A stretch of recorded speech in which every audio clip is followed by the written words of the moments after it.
right, welcome back, everyone. Today we're diving into a topic that's been buzzing around the YouTube community, YouTube Shorts and their new 3-minute format.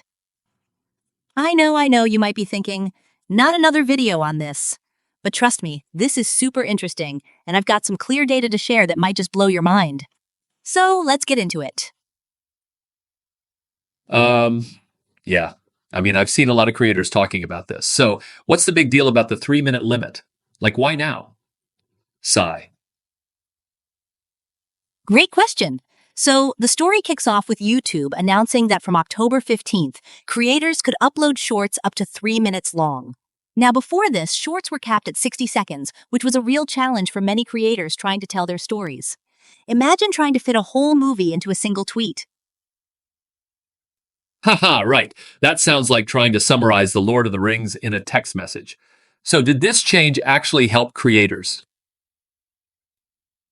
Exactly. But here's where it gets interesting. During the initial rollout, these longer shorts were sometimes viewed in the wrong places on YouTube, almost like they were long-form videos. So, I decided to experiment and published a long YouTube short to see what would happen. And guess what? Hardly anyone watched it as a short. Wait, what? So people were just ignoring it? That's wild.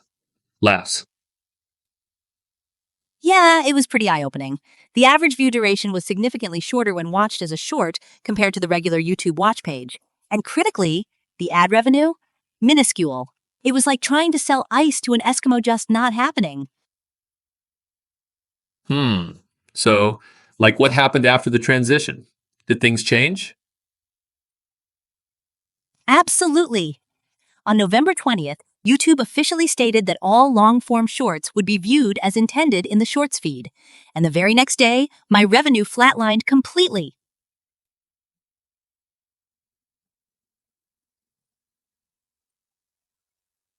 Sigh, wow, that's a huge drop. Before the transition, the video earned 105 from 25,000 views. After the transition, just 33 cents from 6,000 views. It's a stark illustration of the difference in revenue per 1,000 views. That's like going from a fancy dinner to a fast food meal.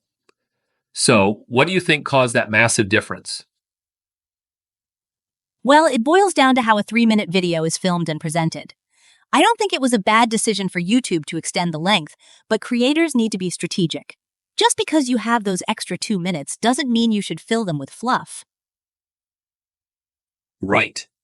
So it's like when you're writing an essay and you just add filler words to meet the word count. Laughs. Exactly. You want to keep it engaging. In the future, we might see shorts that are 70, 80, or even 90 seconds long. But beyond that, you really need to consider if it should be a short or a long-form piece. That makes sense. So if someone wants to make a long form video, they should just make it wider? Yes, to classify it as long-form, just make the video wider than a square frame. Even if you film it vertically, adding borders can change its classification. Wow, that's a neat trick. But what if someone just loves making vertical videos? Sigh. Well, if that's the case, and you're not too concerned about ad revenue, your creative world has just expanded.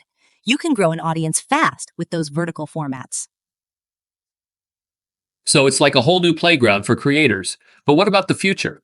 Laughs. Exactly. This revenue story is crucial because in 6 months, all this confusion will likely be forgotten. The next generation of creators might assume that if a video is less than 3 minutes long, it should be a YouTube short.